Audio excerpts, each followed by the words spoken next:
Nagkakape na po ako. Nasa dessert stage na po ako. Dahil nabusog na po ako sa main course.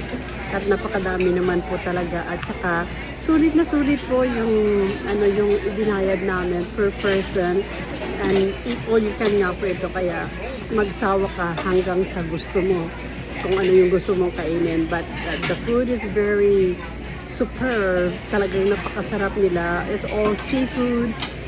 There are some spare ribs, but hindi naman ako masyado sa karne. So, I'm more on the seafood,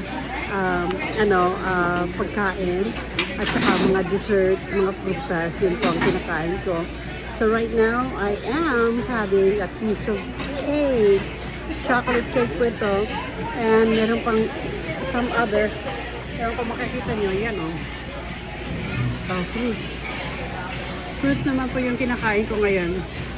And pagkatapos nyan, that's pretty much about it dahil busog na po ako.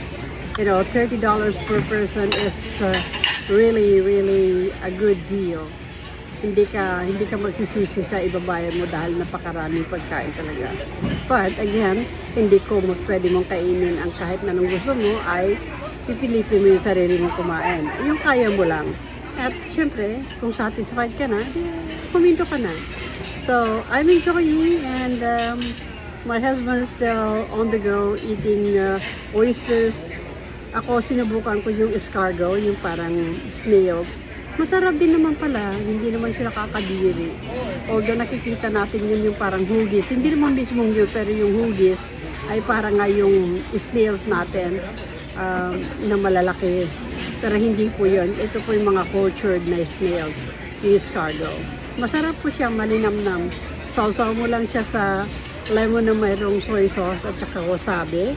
Ay, super sarap.